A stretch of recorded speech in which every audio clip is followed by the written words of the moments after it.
Mr. Ham. No, man, don't do that into the mic. No. How are you today, sir? I'm good, man. How are you? I'm good. I am good. So, it's been a couple of weeks. Not too long, though. I mean, right around Halloween. Yeah. Yeah, like the weekend before, I think, is when we sat down behind these mics the last time. Yeah.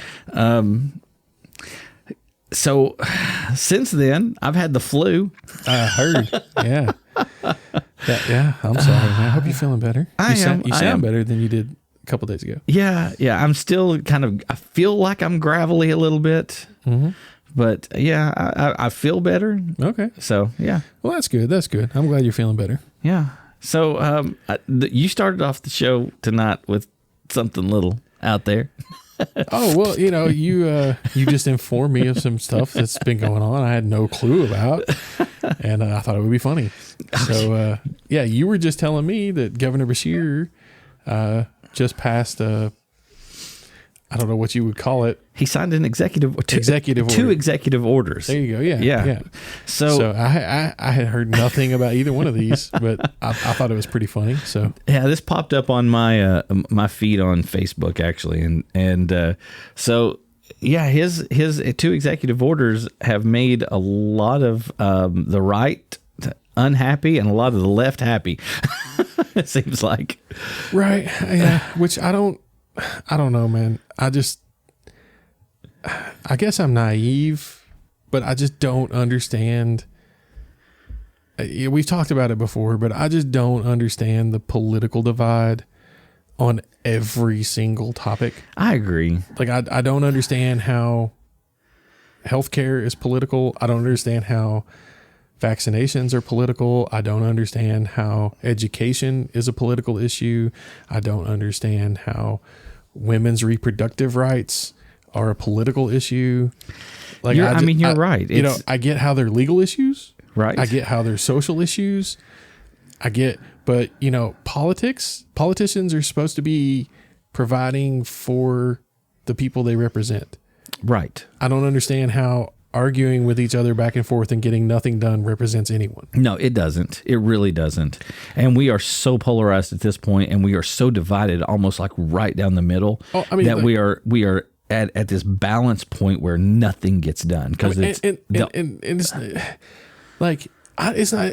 I say political, but it's not even political. Like, people just want to hate and argue these days. Like, I saw a comedian the other day say it, and I was like, oh my God, he's right. Like, I could go on social media, Twitter, Facebook, you know, what have you, and make a post. It's just like, French toast is amazing. And someone's going to argue with it. Somebody would be like, screw you, French toast, you elitist. Yeah. You should just eat regular toast. What, you too good for American toast? And I'm like, why? I'm just like, yeah. why? You can't, if you're, all it takes is for someone to be for something, and there's going to be people that come out against it. And I swear, I think that's all it takes. I've seen, because I follow, there's a couple of them that I follow on my Facebook feed. And there's one that the other day someone put on there a picture of this stick, it was just laying in the yard, and it just said, just to get everyone stirred up, here's a stick. And immediately the first one goes, no, this is a twig. And it's like, no, that's a small branch. And then the next one, and I mean, they're just making fun, but still, right. It's crazy. It's crazy. Yeah. So what did Beshear do? Okay, so our governor, Andy Beshear, he signed two executive orders on the 15th. The first one was pertaining to medical marijuana in the state of Kentucky. We do not currently have a legal exemption. There's no legal exemption for medical marijuana for us. So he, back in the summer, early or late spring and through the summer, they did these town hall meetings and roundtable meetings in various places throughout the state to kind of poll and get a sense of what people wanted in the state. And from those meetings, he, according to his press releases, approximately 90% of the people that were there supported medical marijuana, possibly even further with recreational, but right. Definitely medical. So he brought all of this back, handed over to the legislation, and of course they did nothing. They're on the other side of the aisle from him. So, so he basically was like, you know what? Here's the thing: people are suffering, and these medical 90% conditions, of the population wants it. and yeah, I mean the people of the state want it, and I mean Kentucky has been absolutely devastated by the opioid, for years and years and years and years. And a lot of what he brought to the table was, the people that need this are those people that possibly would end up, addicted to some sort of an opioid. So basically he was like, since the legislation is not going to move, I'm going to go ahead and I'm going to, write these executive orders up. And the first one basically says you are allowed to now own up to 8 ounces, have 8 ounces in your possession of medical marijuana. I know that's a lot. You could do half a pound of weed. A Ziploc bag full, because you never know when you're going to run out. That 8 ounces, that's got to be, I don't know that much about it, but 8 ounces in my head, that has to be like a gallon Ziploc bag full, because that stuff doesn't weigh much. It's like dried out. It's all dried out. It's just leaves. Like 8 ounces, that's got to be like a gallon of weed. It's like a brick, right? Yeah. I don't know. No, I have no, not compacted, obviously, but like, if you just like loose put it in, that's got to be a lot. So anyway, you can have up to 8 ounces. And the reason they chose 8 ounces is that's the breakover between misdemeanor and felony. And you have to qualify by, a doctor has to have in writing that you are suffering from a medical condition that would benefit from the treatment of having medical marijuana. So anyway, if you have one of these conditions, you have the doctor's form, you go out of state and you purchase this, you can bring it back to Kentucky, and you're not still quote unquote legally allowed to have it, because law enforcement still can bust your door down and say, hey, you got 8 ounces of weed here, we're taking you in. But effectively at that point, I think the governor steps in and goes, yeah, you're pardoned because of this executive order. You also have to have a receipt showing that you purchased this, at a dispensary that is like legit. You didn't go and, Joe Bob down the street, sold you a half ounce of half. You didn't go to a local dealer, like you got it from an authorized dispensary. Exactly. Now, I have a question, and you may not know the answer. Anybody out there that knows the answer, shoot us a line, let us know. Is this retroactive? Like, would this pardon people that are currently serving time for that? I don't know, possession? Because the actual executive order for that one doesn't go into effect until January 1 of this coming year, so 2023. So we'll find out. I guess, at that point. Okay, so then there's the second executive order that he signed on the same day. So this was 5 days ago on November 15th. Okay.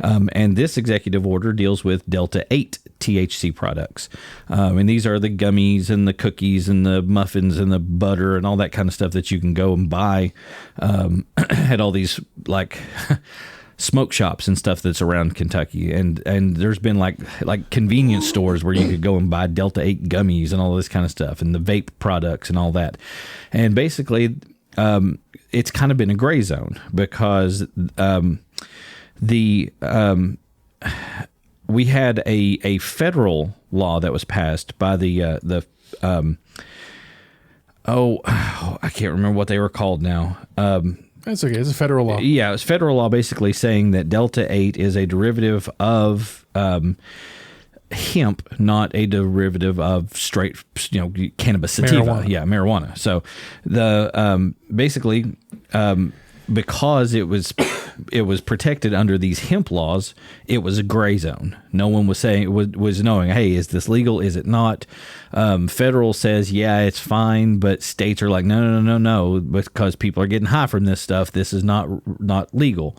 So now this basically is saying that Delta 8 is a form of THC that is derived from hemp, and all of the products that are made from hemp are protected federally. And then he went one step further and said, since they are protected federally, they also will be protected at state level as well. There's some wording in there about how they're going to package it, making sure that it's labeled correctly. It can't have more than 0.3 percent or 0.3 micrograms or whatever of Delta 9 THC, which would be 0.3% by dry weight. By dry weight, yes, of the Delta 9. And then after that, basically, as long as it doesn't, it's legal to have, legal to use. And I guess how our businesses and things like that are going to adjust to this now, we will see. Because right now, drug testing and things like that is fairly crude. You go and you pee in a cup, and if it pops up, red or I don't know, whatever color the little line is, then you have a THC content in your urine, and then boom, you're Is that what that means? Well, you're. Oh my God, I thought I was pregnant. So, well, drug test is not just do you know what all these do and how they affect you. Oh, gotcha. I was studying. They told me I had a drug test. I was studying. I wanted to know how does it affect you? I wanted to know firsthand. I didn't want to read about it. So our lovely governor, he stepped up and said, you know what, people want this. Congratulations, here you go. Wow. Well, that's good. I think and everyone is on board with him too. Both sides of the aisle. No, they're not. You can't say that. I most certainly can say everyone is not on board with him. I guarantee you that there's at least one senator or Congress state representative that's against it. I guarantee you that the ink wasn't dry on his executive order before he was starting to get backlash already from the other side of the aisle. Right. For one, I know the attorney general was already out after he was on Twitter going, hey, this is not cool. So, but talking about crazy stuff in legislature, law, whatever. Did you hear about our neighbors to the south in Tennessee? I did not. So they just had a referendum. Is that what you call it? They proposed a change to their state constitution, and it was voted upon by the citizens of the state. Okay, so it was on the ballot this past election. Yeah, okay. I don't know what you call that, but it was put on the ballot for the general vote. Okay. To alter their state constitution. What they were voting on was to ban slavery. Yeah, in 2022, they were voting on whether or not they should ban slavery. And it was a vote. It wasn't just something that somebody went, yeah, that's a no-brainer, just do it. They had to vote on it. Tell me that it passed with 100% of the vote. Yeah, well, you would hope. It passed with 79.5% of the vote. So that would leave 20.5. What? 20.5, a fifth of the citizens of Tennessee are okay with slavery. Are perfectly cool with being slaves. They want to be a slave. Being or no, owning. If you're voting to keep slavery, then you have to be okay with being a slave. No, that's not how that works. You know that's not how that works. They are voting to say, oh yeah, I want somebody to go out there and do the work for me. But then you would have to be okay with being a slave yourself. Yeah, they didn't think that far ahead. So I just have to. I'm going to tell you exactly what they were voting on. Okay. Okay. So in Article 1, Section 33 of the State Constitution of Tennessee, there was a statement that read, slavery and involuntary servitude are forever prohibited in this state except as punishment for a person who has been duly convicted of a crime.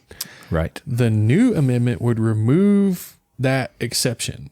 Because right now it says except as punishment, so that you could still be a slave if you were being punished for a crime is what the original, and all this amendment is to remove that, saying that no, there is no except. Slavery is bad. You can't do it.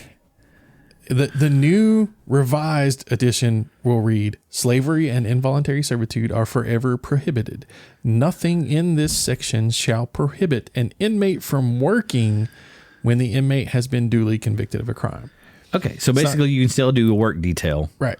But it's not slavery. But it's not slavery. Because they are paid. You're being punished by, but inmates make a wage. Right. It's not it's way under minimum wage. But they get paid. Yeah. So it's not slavery. That's a whole different discussion. We can argue about the validity of that. There's no argument about for me. There's a thing that I got to get in here. So before it went to general vote, the state representatives of Tennessee had a vote internally just to gauge it. And there were 6 legislators who voted against banning slavery. And now I'm going to tell you what one of them said. And if quoting Republican State Senator Frank Nicely, quote, "I'm a non-lawyer and most of my voters are non-lawyers, and I can't explain this amendment in words they understand," end quote. Slavery bad. Let me help you nicely. Slavery bad. Pretty sure everyone can understand that statement. I don't think it takes a law degree to understand slavery bad. And if you can't understand that, wow, maybe you don't need to be representing people in a legislative capacity. Wow, that's something now. Yeah. A state representative couldn't understand or explain slavery bad. I'm glad that they finally have stepped up to the plate with, and said, Well, I mean, what? yeah. Slavery's not a good thing. And at least, 4/5 of the general population agreed. Yeah. At least, they got 80%. That's pretty good. I don't know, man. I just don't understand the division and divisiveness in the world today. Like, it's not just this country. It's everywhere. It's globally. Like, It is. It really is. I don't get it. Maybe I should have been born in the 70s. Why can't we all just love each other? Like, why can't we all just get along? Yeah. Yeah. Why does it have to be vitriol and hate and like, I don't know. I don't understand. Are we too crowded? Is that what we're getting to a point where we're just too crowded and we're just so sick of seeing each other that we just I mean, because you did realize you did hear that the 8 billionth baby was born the other day, right? It did. So I mean, but I heard the counter of that news. Yeah. That what was that movie, Children of Men? Yeah. That's becoming a reality globally. Male sperm counts are nosediving. Yeah, big time. And birth rates are starting to decline. I was going to say, so China is actually on a decline, and India, they're saying, and now because it's peaking or it's starting, plateauing. That's what I was thinking. It was plateauing, and they said it'll start to taper off probably within the next 10 to 15. Yeah. So yeah. So I mean, maybe it's going to resolve itself as far as that goes. If not, I mean, I guess asteroid or meteorite, right? I mean, there's always that option. Yeah. But, NASA has actually figured out how to battering ram those things and move them out of the way now a little bit. Did you hear about that? I did. Yeah, that was really, really cool. It was pretty awesome, wasn't it? And, thank God, because, Bruce Willis retired. That's right. So, I mean, what were we going to do if they didn't come up with this? Affleck was still around. Yeah, but you have to, I mean, Bruce was the one that did it. I mean, Affleck wussed out and got back on the thing and took off. But, like, Bruce was the guy on the ground that, like, made it happen, and if he retires, Affleck's just going to run away. I mean, he was running back to Liv Tyler, though. I mean, you got to give him at least that. Well, he had a good reason, I guess. Okay, we have totally gotten sidetracked. But yeah, I did hear that, though. That was pretty cool. So there was one other thing that I wanted to touch base on really, really, really quick. Right. Because right now this is happening. Okay. And that is, so a couple of years ago, whenever I was in Florida, I got to watch one of the SpaceX rockets, the Falcon 9, boom, boom, boom, go up in the air. And it was awesome spectacle. So, Artemis 1. I was just going to say Artemis. Yeah. Yep. Artemis 1 is right now, plummeting through space toward the moon. Right. Tomorrow, they had a successful launch. They had a beautiful launch. Their first launch, not so great. This one was awesome. This one, the initial launch. Did it blow up? I can't remember if it blew up, but it fell sideways or something like that. It didn't make it. It didn't make it. It didn't go. So this one was absolutely awesome. I've watched several videos, and it literally turns the night sky. Looks like the horizon, like the sun coming up. Nice. It's awesome video, and it is going to make. This is what we are. Roughly 7:00 on Sunday night right now. So tomorrow morning, Artemis 1 will fly by the moon and now, start Artemis, its way back up. If I'm not, it's this not actually the cap. I guess the capsule will fly by. Right. Now, if I'm not mistaken, because I haven't been following Artemis extremely closely, this one is unmanned. Yes, correct? this is unmanned. Okay, but the goal eventually is to put people back on the moon. No. Yes, absolutely. Yes. Yeah, Okay. I want to say So, by 2025. I don't remember. I think that's when it is. So and that'll be the third or fourth launch because they're don't doing know. a couple more test launches before they put people on. Yes, yeah, I know that there's a series of, but I'm not exactly sure which one is going to be manned. Okay. But that's really cool though. Like I am totally stoked on. Like this is one of the few things where I think the government has listened to the will of the people in the last 10 years. Right. Like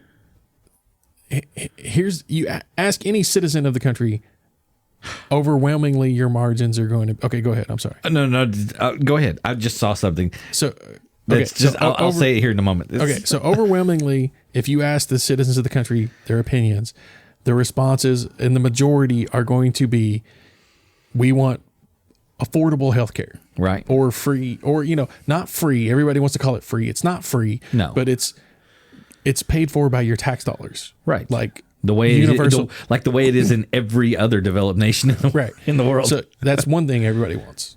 Like a government provided healthcare system, like Medicare for all, basically. Yeah. Affordable secondary education. Yeah. Colleges. Every citizen. Yeah. Biden, I think, is trying to do what the people want. Right. With his student loan forgiveness program. Yeah. Like I think that's a step. Now, if we could get tuition costs down. Yeah. Or or a government subsidy to help whatever. Anyway, but one of the other big things that citizens of the country wanted, and I don't know why this is the one that got through, but more funding for NASA and space exploration. Yeah.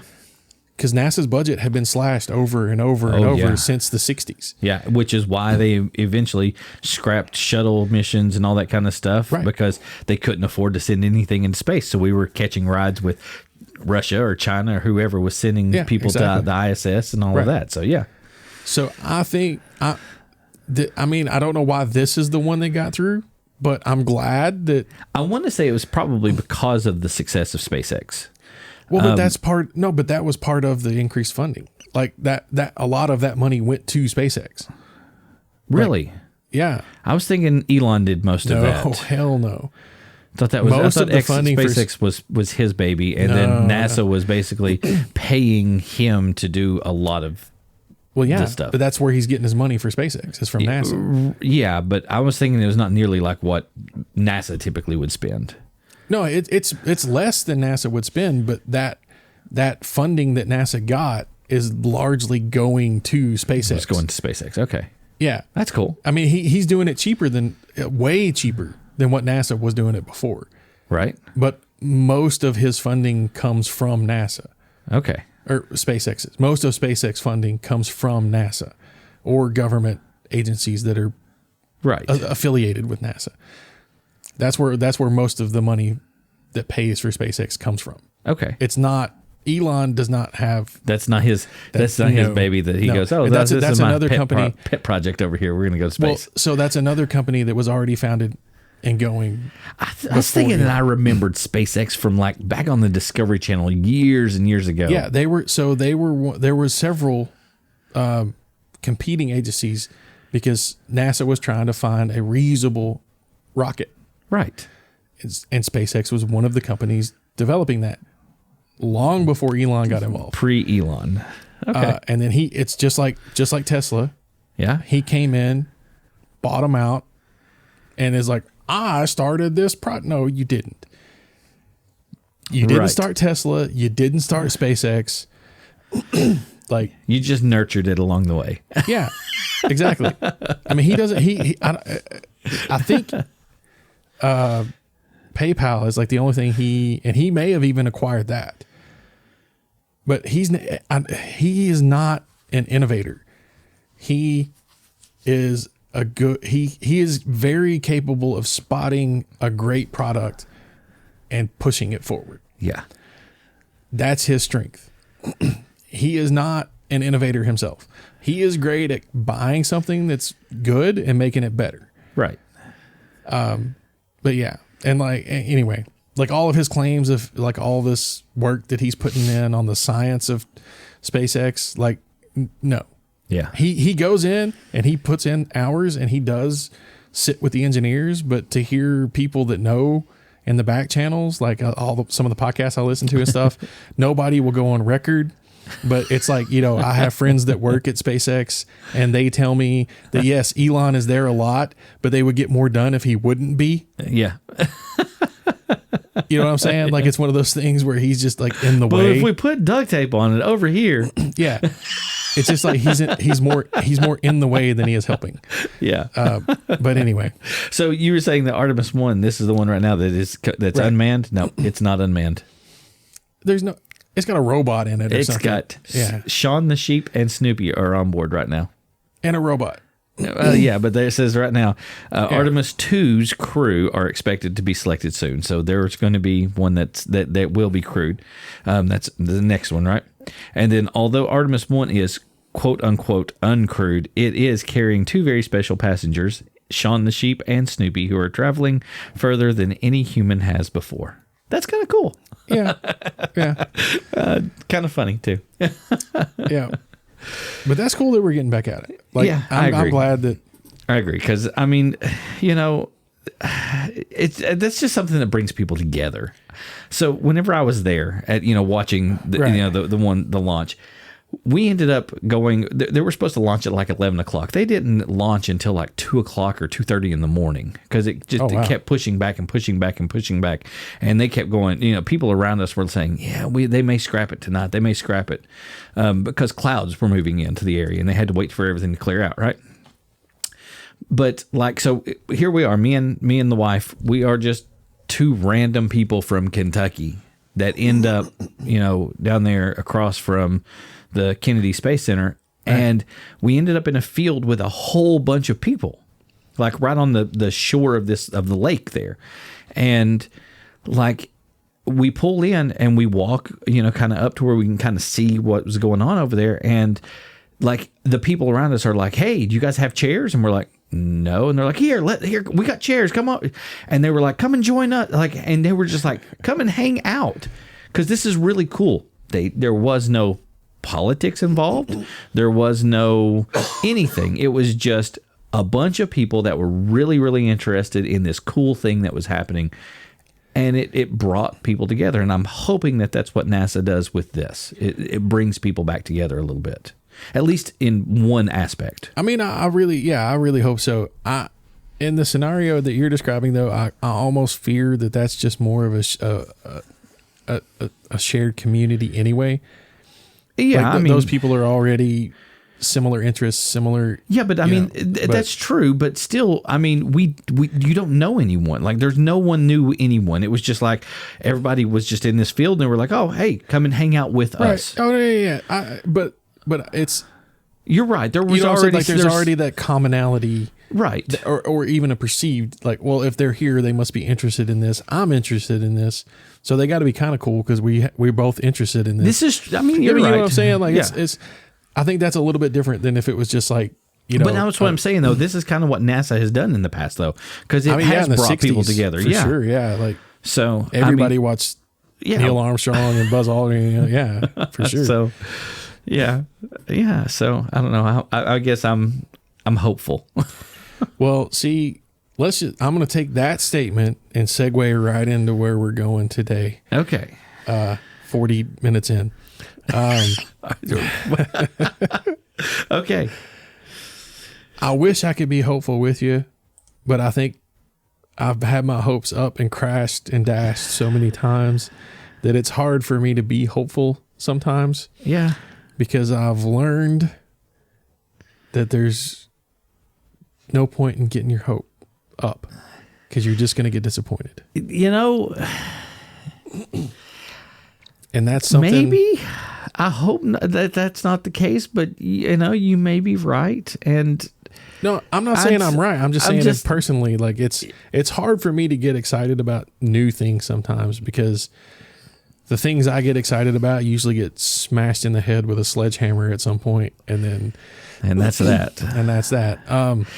And this happens so often that you kind of get conditioned to expect that with anything that comes new along that's, Yeah. And so it's something that I guess I have experienced a little bit myself, but I just saw a video on it one day and it just stuck in my head and I was never able to shake it. You know, there's all this stuff that people talk about, like brainwashing and mentalism and all this stuff where you can influence other people. Right. And what was the guy, Pavlov, with like the classical dog conditioning, you know, where he with the bell and the dog, the bell, and the electrical shocks and the exactly. So, but I mean, all that stuff is like takes forever. Like Pavlov didn't just ring the bell and the dog started drooling. Like it took time and learning and behavioral patterns and da. This thing, I watched it happen in 5 minutes. I was going to say instantaneous almost. I mean, almost instantly. Yeah. I watched a short video and saw this happen immediately, that fast. Yeah. And it blew my mind how quickly that this could happen to somebody. And I've tried to make myself more aware of it since then. And so what we're talking about here is it's a condition called learned helplessness, and it's real. It was first defined by primarily the people leading the studies were Professor Seligman and Professor Meyer in 1967. And they were the first ones to like do the studies and define and describe learned helplessness. And it's a recognized condition by the American Psychological Association. And what I witnessed happen and what blew me away was a teacher. I guess she was a psychology teacher. I didn't catch the beginning of the video, but she was having the students perform a little puzzle. Right. And she handed out these papers to every student in the classroom.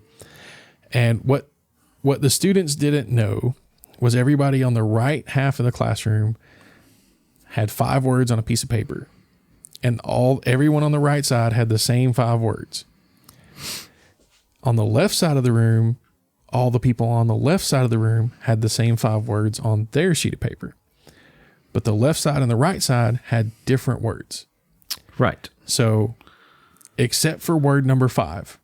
Word number 5 was the same word for everybody. Okay. And that's key. That comes in key later. What they had to do was they just had to she would go, okay, everybody look at word number 1. And what I want you to do is make an anagram with it and write down your anagram and raise your hand when you're done. And people would look at their paper and the whole left side of the room, she's like, and look at number 1 and go. And the whole left side of the room is like, scribble, scribble, scribble, hands. And the whole right side of the room is just staring at their paper and then looking over at the left side of the room like, what? And then looking back down at their paper. And then she waits for like a few seconds and then she goes, okay. If you don't have one by now, that's okay. No problem. Let's move on to number 2. Everybody put your hands down. We're going to go to number 2. All right. Now, when I say go, look at word number 2 and try to come up with an anagram, write it down. And when you've got it, raise your hand. Yeah. Okay. Word number 2, go. Same thing. Everybody on the left side of the room, scribble, hands. Everybody on the right side of the room, staring blankly at their paper and then looking over in utter confusion and frustration. Word 3, same thing. Word 4, same thing. Word 5. Now remember, it's the same. Word 5 is the same word on every sheet of paper in the room. Right. Word 5. Make an anagram. Make an anagram. Hands when up. You're ready. Raise your hands. Everybody. Word 5. Go. Scribble. Left side of the room. Whole left side of the room. Scribble. Hands. There were a few people on the right side of the room. Scribble. Hand. But most of the people on the right side of the room just stared at their paper and looked at the left side of the room like, what? You got to be kidding me. And that's the thing. It was those people on the right side of the room, their first 4 words were impossible to anagram. Right. Those words were specifically chosen because they could not be made an anagram. The people on the left side of the room, their words were very easily anagrams. Very easily. Like God Yeah. to dog, very, very easy words to make anagrams of. So the people on the right side of the room, after the first 4 words, had learned I can't make an anagram of this, even though the 5th word was the same across the board. Yeah. They looked at that 5th word and they just gave up. Yeah. Yeah. And the people on the left side, because they had been easy, they just popped it right out and boom, raised their hand.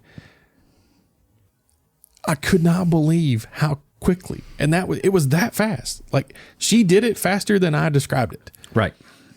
That's how quickly she induced learned helplessness into half the kids in that room, basically. Yeah. And the thing is that is not uncommon, especially in my line of work. Right. Totally not uncommon in my line of work.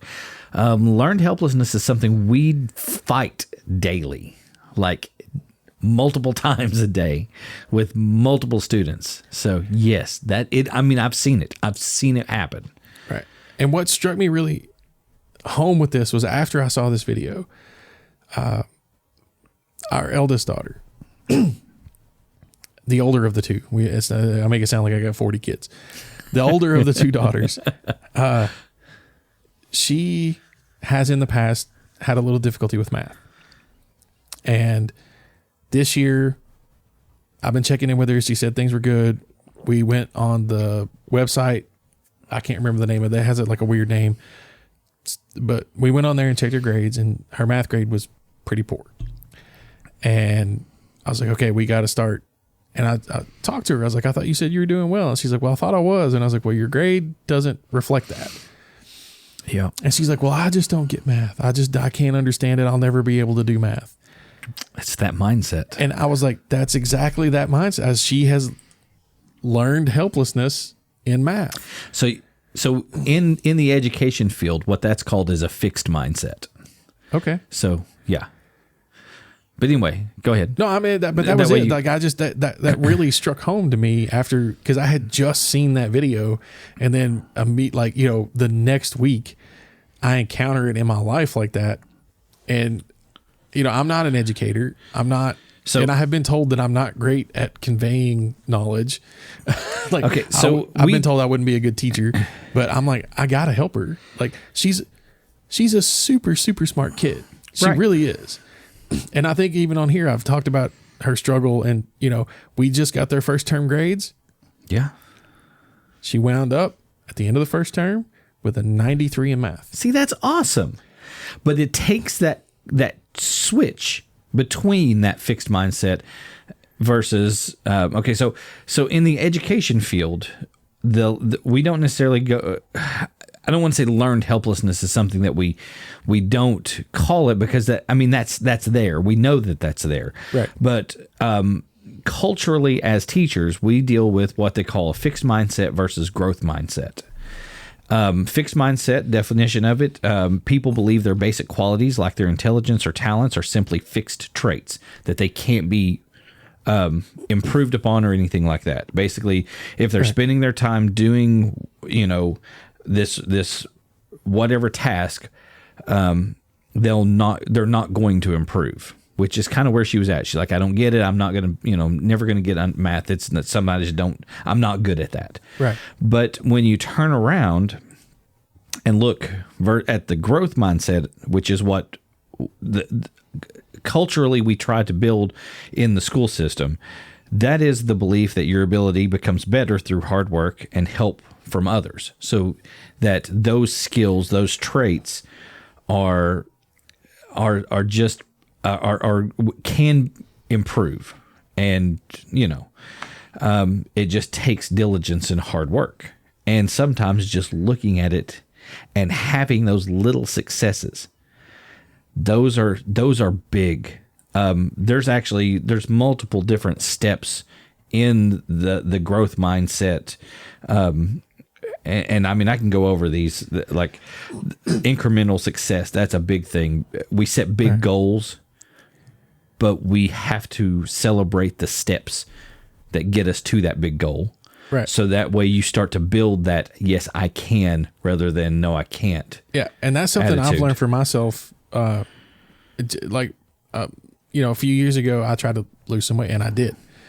I mean, I gained it all back now, but and extra, but I didn't look at it and go, I need to lose 40 pounds. No, I need to lose 2 pounds. Yeah, I need to lose 2 pounds. Yep. Lose the 2 pounds. Yes, I need to lose 2 more pounds. Yep.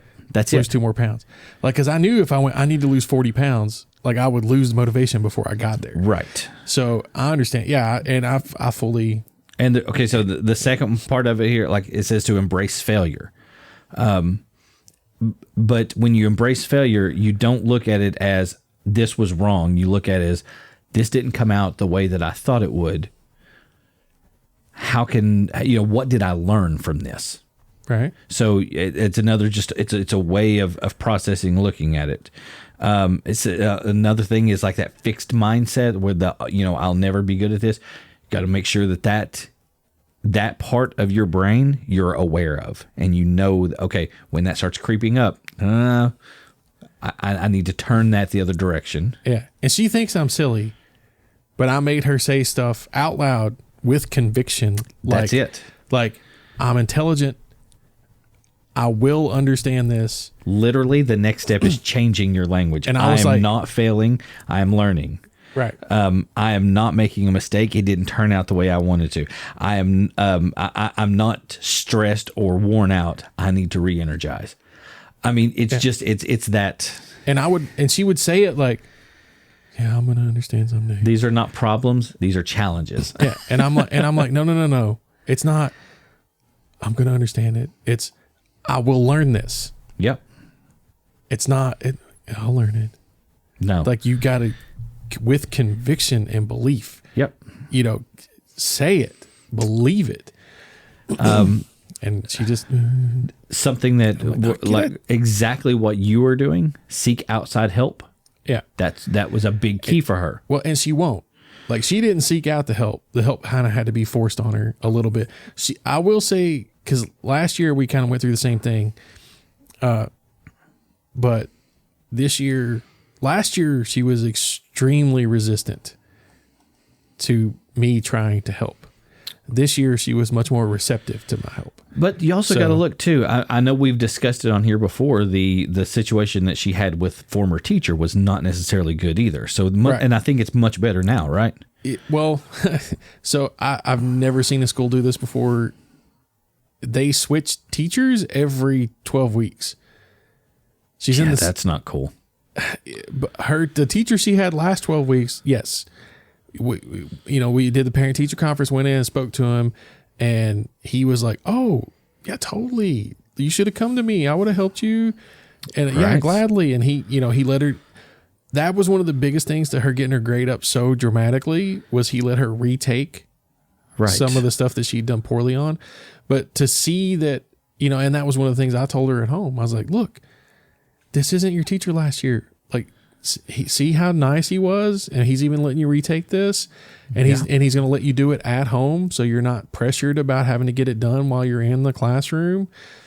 I'm like, you have to, like, I understand you had a bad situation last year, but this isn't your teacher last year. This is a different person. This guy is it's more important that you're learning the things rather than right. And that's what he said. He's like, to me, all that matters is that you learn it. Yeah.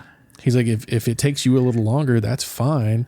And if you need to retake a test, that's fine. Yeah. As long as you're learning it, that's what I care about. Exactly. And that's what I was trying to tell her. And so, but I, just to see her, and one of the biggest things for me was to actually witness her break that, because I told her she would.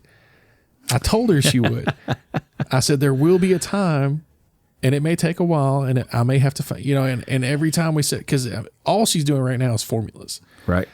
And, you start off simple and they just keep getting more complex. Right. And I told her, I was like, it's all the same. It just gets a little more complex every time. And I was like, eventually we're going to go over this so much, and I'm going to try 100 different ways to show you and explain it to you. Eventually, one of those is going to break through, and and then it's going to crack, and then you're going to see aha moment. Right. And it's exactly what I said. You're going to have that aha moment. You're going to be like, oh my God, I totally see it now. Why could I not understand that before? I was like, and she's like, no, I'm stupid. I'm never going to understand math. And I'm like, you are not stupid, and don't let me hear you say that. You're very intelligent, and you will. And so but I dropped it after that. I didn't keep bringing it up. And then like 3 weeks later, we're going through something, and I just tried it a different way. Same steps, same stuff, a different way, different method. And she looks at me, she goes, wait, you mean this and that and that and this? And I was like, yeah. Oh my God. How did I not see that before? And I'm like, I don't know, but you've got it. That's it. Yes, exactly that. And then after that, she just boom, boom, boom, boom, boom, every problem on her own. Yep. Yeah. And then we got done, and I was like, okay, you remember a few weeks ago when I told you that you're going to have that moment? You're going to have that moment. You just had it. And then, come to the end of the 12 weeks or whatever, she had gone from, I don't want to call her out, but a very not good grade. A poor grade to a 93. That's awesome. Which I'm extremely proud of. And yes, I'm very proud of you. So I wish that you could be a fly on the wall in my classroom. Right. My kids right now are dividing. Oh. So this is the first time that they've really done division, know. And of course we've been doing multiplication for the last 2 or 3 weeks, and they really have got a good grasp on that. So I can't even remember. Threw a problem out there, and they were like, and I was like, all right, so we have this. We're breaking the oranges or whatever up into X number of bags. How many are going to go into each one of these bags? And they did the inverse operation, and they said, oh well, 4 times 5 is 20. So I mean, you're going to need, I guess, 5 in each bag because you got 4 bags. And I was like, you just divided. And like their eyes were like saucers, and they were like, you mean that's all it is? I was like, you're literally taking a big number and breaking it up into even groups. That's all you're doing. And they're like, we can do this. And I was like, of course you can. You've been doing this like forever. Yeah. We just so it takes that, like you say, that aha moment of, oh, you mean this is it? Yeah. And I don't fault a teacher in school. Like, I know you guys, I don't know what your specific situation is, but I know a lot of the teachers have 35 kids or I don't close have to that. Well, I mean, I have close to 50 between 2 classes. Yeah. So 23, 24. A lot of her classes have 30 plus. Yeah, so we don't have that many. And I mean, I know that the teachers just don't have time to one-on-one every student that needs help. Like, they just don't have the time. Right. And I don't fault the teachers for that. My issue was always just when I would go to try to get them, anyway. But it impacted her tremendously. Right. And sometimes all it takes is just a few minutes. A few minutes. And like, sit down and work over one of those hurdles with one of those kids. Because once they get to that one over, a lot of times I can, like, especially in my group, I can be like, okay, so you understand this now, yeah? And I can go, oh, hey, come over here, sit down with this student. I've got, he or she has figured this part of it out. Help them with the next part, because the kids a lot of times will teach each other in ways that I can't teach them. They will talk to each other in language that they understand, and they'll be like, "Okay, this is what you do next, and this is why you do it." And they figure it out. They explore on their own, which is awesome. I got you. After learning about this condition, I read about it a little bit. Yeah, and I don't know. It's almost like the way it reads. It's almost like a cancer of the mind or something. It literally is. And it even has symptoms. Yeah. I mean, Are you looking at the same ones, like feeling a lack of control over the outcome of situations? Yeah. Failing to ask for help. Right. Having low self, decreased motivation. Yeah. Putting less effort into tasks. Exactly. Yeah. Yeah. And I mean, passivity. Yeah. So, I mean, and they just give up. Yeah. Like they've learned that they can't do it. They don't try. They have no motivation. They don't ask for assistance because they've probably been, I don't want to say the word, I'm not the clinical term, but they've probably been conditioned that they're not going to get the help when they ask for Here's the thing. It's environmental conditioning, not clinical conditioning.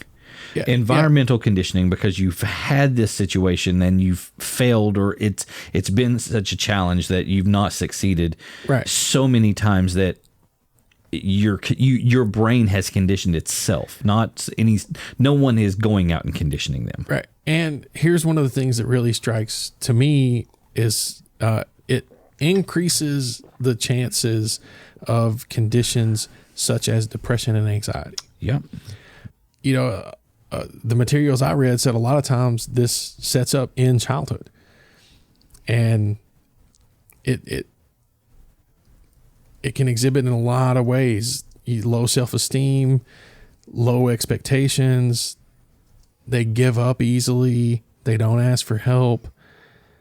They just assume because if they didn't do something the best, it's because they're a complete failure. You know, it's not like, oh, you know, somebody did better than me. It's like, well, I'm a complete moron, which is what she said, right?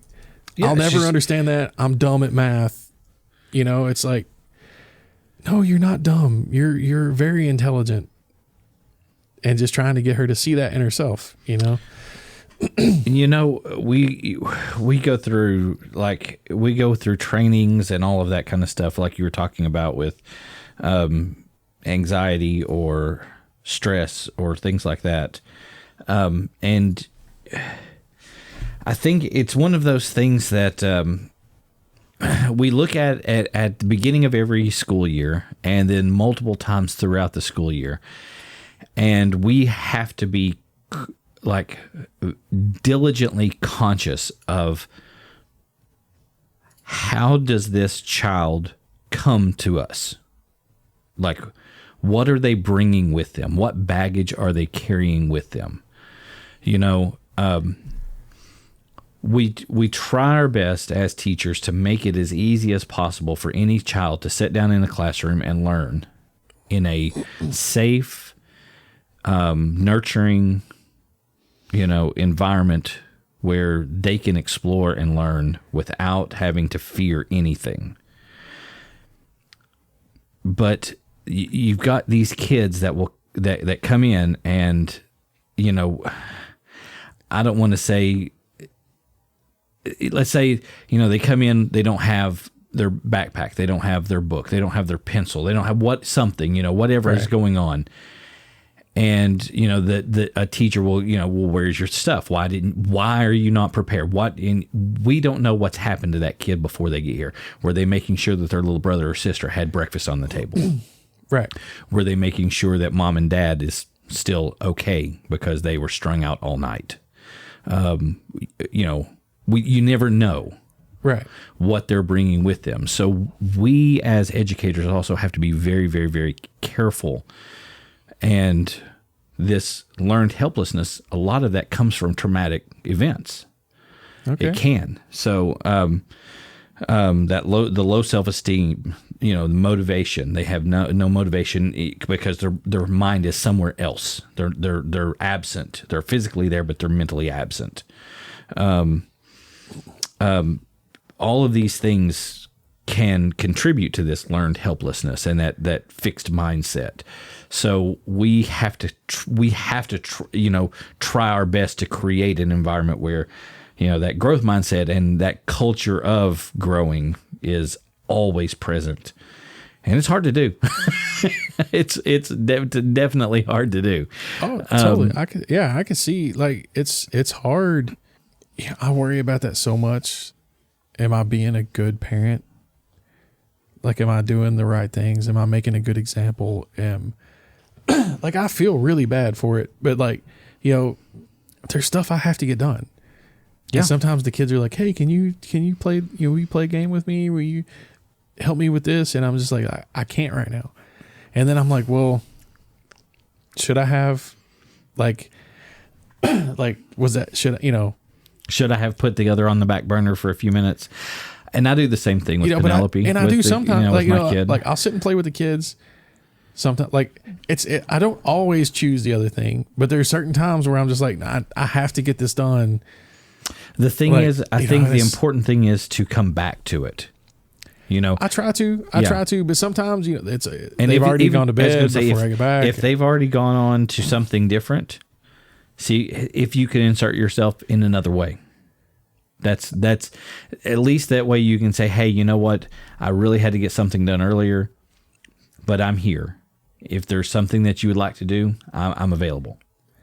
Yeah, I try. So I don't know. I always worry that I'm making the wrong decision or a poor decision.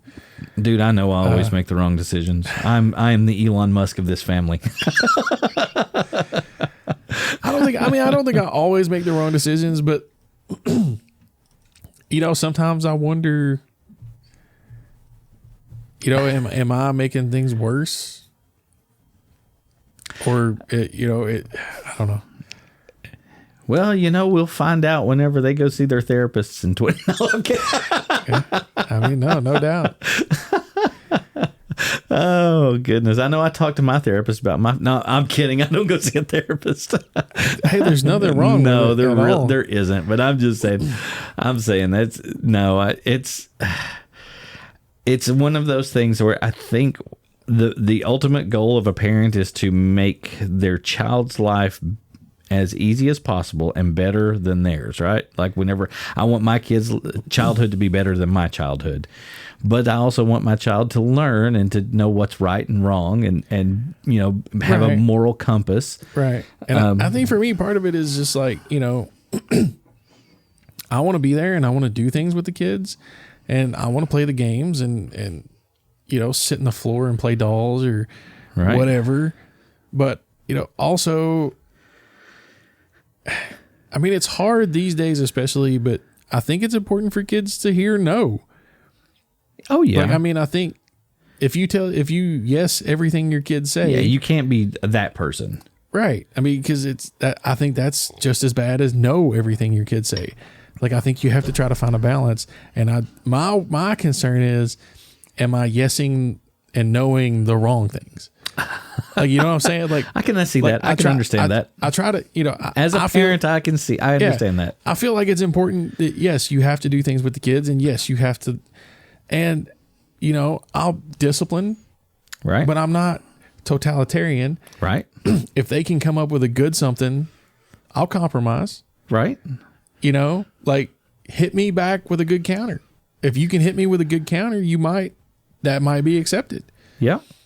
You know what I'm saying? Like, I'm not saying like this is the way it is and there is no other way and like, you know, yes, I'll come in and say, hey, you got an hour to get this done. Yeah. Now, if you can come back with, but I got to do, you know, I got to do this to do that, and this takes this amount. You know, this takes 45 minutes, so there's no way I can. Yeah, exactly. Then you go, well, then we need to adjust our timeline a little bit. Hour and a half. Yeah, exactly. Or, you know, I've the older. I'm trying to teach the older daughter financial responsibility, so she has options now for chores that pay. Right. And it's like, you know, wash the dog, give the dog a bath. You can earn a little bit of money if you want to do that. Yeah. You know, there's certain things that are harder to do. So they pay a little more. So they pay. I mean, there's some stuff like, you know, maybe I'm spoiling the kids. I don't know, but you know, she's got her own phone. She is 15 or almost 15. That's not spoiling the kid. But you know, I didn't have that when I was a kid. No, but you know, well, I'm just saying the like equivalent of that. So part of the deal was though that she has certain chores that pay her phone bill. Okay. That she, you know, if you want a phone this month, this is what you do. This is what you have to do. This is how you keep that. Right. And that was the deal before she got it. And that's fine. If that was written up in the contract beforehand, then you should know. Then she should know. Okay, I got this. This is my responsibility to keep this. Yeah. So, yeah. And that was the deal we made with her before she got it. It was like, you know, this cost us money. Right. So you're going to have to do something to earn that. Right. So, I mean, but I try to teach her that. And, you know, I set her up on but this leads right back to this though. This is that. Well, but that's that growth mindset versus or fixed mindset versus the learned helplessness. If she knows that she has to do this, and she knows that there is a reward at the end, and she can see the incremental steps that she has to take to get there. Right. So, I mean, but that's part of what I'm saying. Like, I try to do stuff like this to help her. Right. You know, I mean, it helps me too. I'm not going to lie. No, like, I mean, you're absolutely right. I mean, she's doing stuff around the house. That's stuff I don't have to do. That's stuff that, my wife doesn't have to do. Exactly. So, but at and the same time, if everyone's working together, it seems like things go a lot more smoothly, right? Exactly. Yeah. Exactly. But I guess that's my concern is like, I don't want it to be like, oh, he only says yes to this, or I try to not do the same things all the time, but I feel like just giving them everything they want isn't good. No. And I feel like, because that would be spoiling your and kids. then on the flip side, I feel like denying them everything they want is also not good. You're right. It's not. So there has to be the healthy balance. I'm trying to find that balance without triggering like anxieties and things like that. or without triggering them to be like, okay, so here, so I try to do it in such a way so that they're not just like, well, everything I say says no, so I'm not even going to ask. But here's something too is okay. So I remember a long time ago, you were talking to me about homework, and you were like, I don't do homework. That's not something I did when I was in high school because you do work at school, and that's that. When I'm at home, that's something different. And your mom was saying something about that, and you're like, do you bring home your work with you after you clock out? No, you don't. I'm not going to do the same either. Right. I remember us having that conversation, and it stuck with me. Like it's etched into my brain. So, that being said, when you have these conversations with your children and you say, okay, no, this is, you can't do this, or this is not something we can do, don't leave it there. Because this is why, we can't do this because, and then let them know, hey, that thing costs $700. And we just don't have it in the budget this month. That's, I've got 3,000 things that I have to get done before I clock out tonight. Yeah. So, and I will be happy to do it with you whenever I get finished right here. Or, just make sure that they know why you're saying no. And if you say yes, do the same thing. Hey, yes, because blah, blah, blah, blah, blah. I don't, that's a good idea. I don't think I've ever explained why I yesed. I do try to explain why no. I try. Sometimes I still don't think that they understand or appreciate. Like, I think once they hear no, it's just like, not listening. But I try. As long as it's out there, as long as it's being said, ears you don't turn off.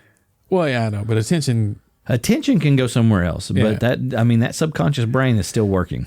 Yeah. So I try to explain why I'm making the decisions I make. Like, right before I came over here, I was talking to the wife, and we were talking about our TV's dying. Yeah. And she's like, well, we could just get one on Black Friday. And I'm like, no, we don't want a Black Friday TV. And she's like, why? And I'm trying to explain the rationale of why you don't want a Black Friday TV. Yeah. It's, they're lower quality televisions. Exactly. They use old parts that they had warehoused that it's never going to be warranted because the parts are subpar. It doesn't, and I'm trying to explain all the whys. Yeah. And and I do that with the kids too. I try, I'll try and just hope I'm not failing. And I hope I'm not leading to, well, I'm not even going to ask him blah because he always says no. Like, I hope that I'm not conditioning that. You're not. I don't think you are. I mean, yeah. I don't know, but I have saved this part right here is how to overcome. Yes.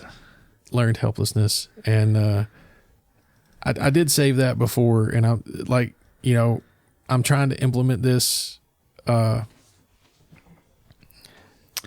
So, with the older daughter, specifically in regards to math, but I'm trying to just pay attention to this stuff, right? Where how to overcome it. So receive support and encouragement, right? which I try to tell, and like that's something that crushed me last night.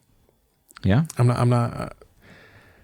Maybe a couple of nights ago, I don't remember exactly. I'm sorry, I'm just venting all kinds of like stuff. But so I got home the other day, and apparently the family had Royal Rumble before, like right before I walked in the door. There's like a handprint on a face, and one of them's crying because they got kicked in the stomach, and like everybody's mad, like Good everybody. grief. And I was like, I come home and there's like door slamming and people crying and handprints, and I'm like, what happened? And it all got broke down to me. But then what was said at the end was, no matter what I do, nobody's ever proud of me. I always screw up everything, and blah was said. Yeah, that's rough. And I mean, dude, I can't tell you how many times recently I have told this kid how proud I am of her. Right? Straight to her face. And then she's like, nobody ever cares. Everything I do is wrong. That is this learned helplessness. I know, but like it's just like a slap in my face, and I wasn't even there. Like, how many times have I got to tell you I'm proud of you? It's for you to hear it every time. But I mean, every time it's like she didn't even hear it, and I'm like, but she did. And I know, but and that's the thing, man. That hurts me. It does. You know what I'm saying? Like, that's an open wound, man. That is one that gushes. Yeah. But it doesn't stop us. No, it's not going to stop me. But because in that exact instance, guess what she did? She threw some learned helplessness right at you, and you went, does it even matter? Yeah. No, I did. I totally did. I mean, but it's not going to stop me. But it hurt. It's like, man, like yeah. I know I've told you, and I know you've heard me say it. I've seen her smiling. Yeah. And then just to come back like less than a week later even and be like, nobody's ever proud of me. Nobody ever cares. Everything I do is always wrong. And I'm like, again, man, where did that come from? Yeah. And probably years of the otherwise, the other side of it. So I don't know. It just, I don't know. That hurt. Like that did hurt me. Yeah. That one's rough. Yeah. Yeah. No kidding at all. That one's rough. But no, I mean, that's one of those things where you just keep going. You're like, you know what? I know that I've said this to you. You've heard it said to you, and I'm going to continue to say it to you.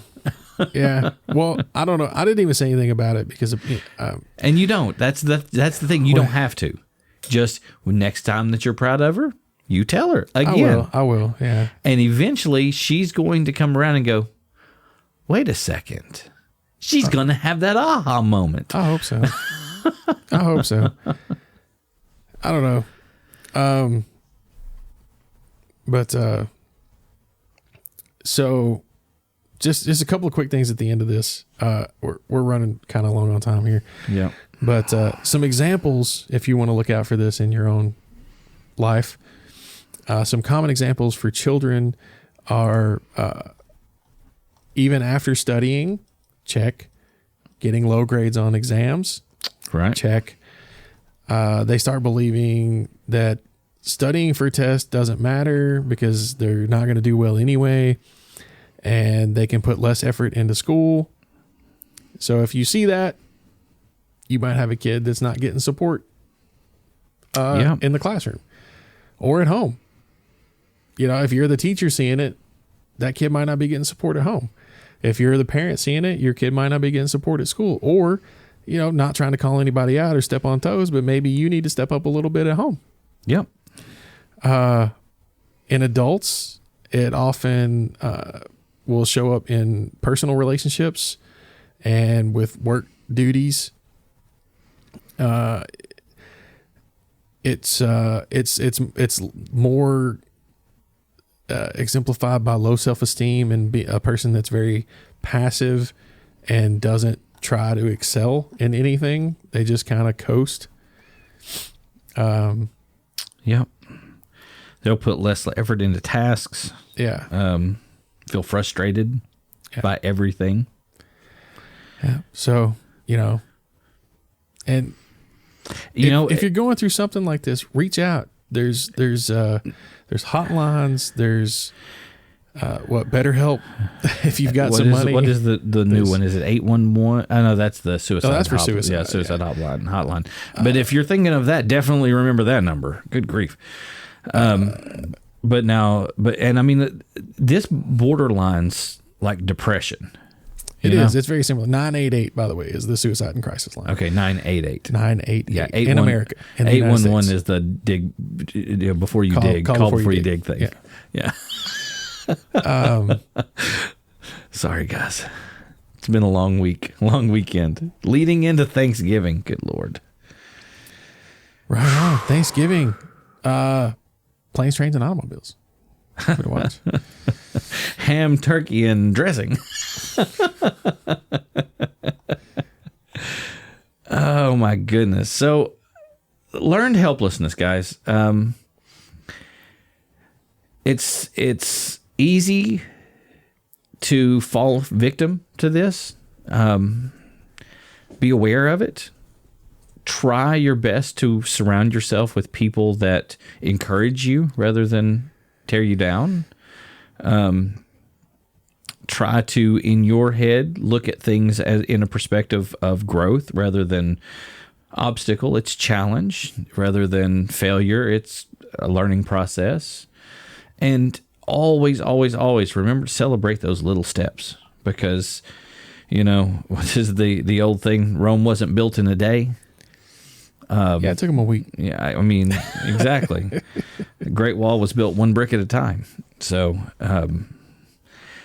it's every great journey must begin with one step. Exactly. And if I take one step further, I'll be the farthest from home that I've ever been. Come, Sam. Let's go. There we go. So anyway, yes, definitely.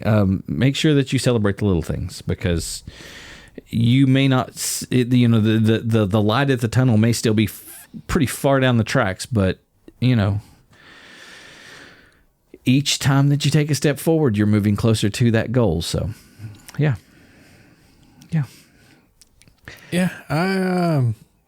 It's rough. It's a rough thing to deal with. It is. It's a rough thing to see somebody else going through as well. It's hard to watch somebody that could be better. Like that person could do more, could do better, and they just don't seem to apply themselves. Right. It's hard to watch somebody go through that. It's frustrating as an outsider. Yeah. So imagine what it must be like to be the person.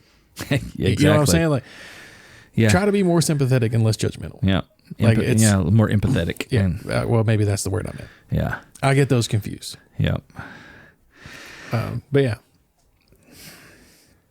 Yeah. So, are we going to call it at this point? I think we should. Yeah.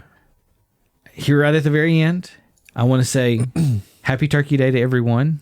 Happy Thanksgiving. We hope that you and your family have a wonderful Thanksgiving. And I hope so. From Two Minds Studios here on Two Minds Podcast, from our family to yours, we hope that you have a wonderful holiday that's coming up this weekend.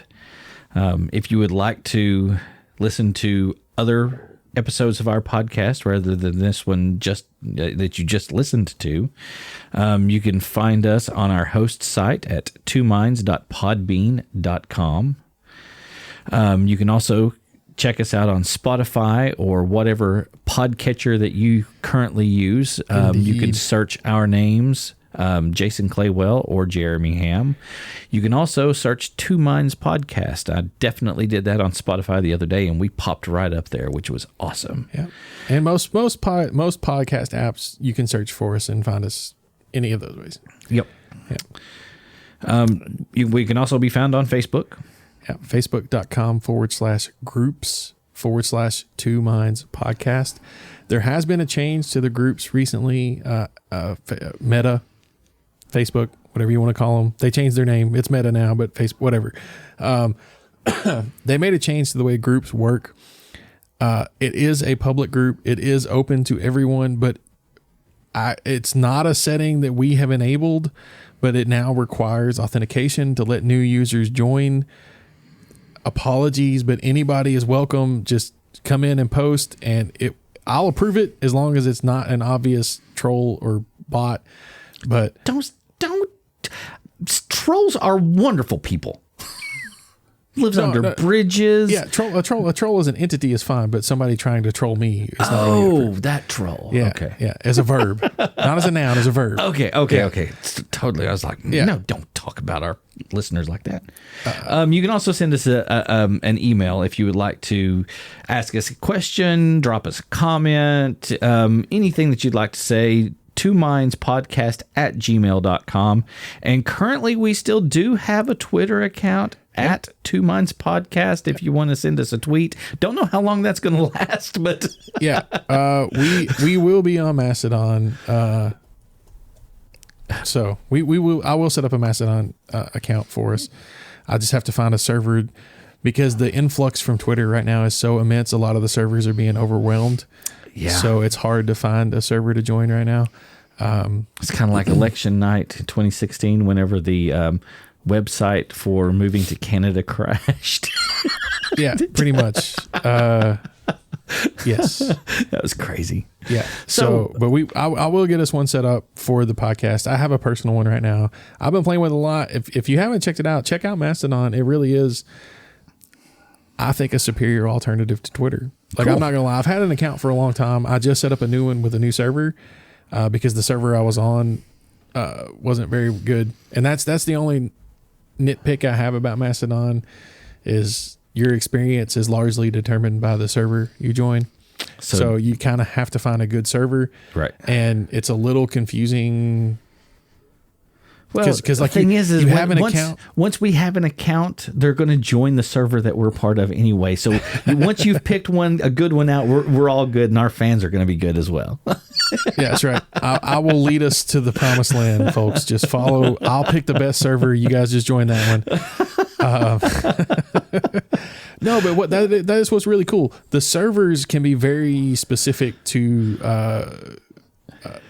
it, almost like a Facebook group. Yeah. Like each server can be almost dedicated to a specific topic. That's cool. Or a broad range of topics. Like you can join whatever kind of server you want. That's one of the cool things about it. That's cool. Yeah. It really is, like I said, in my opinion, a superior alternative to Twitter.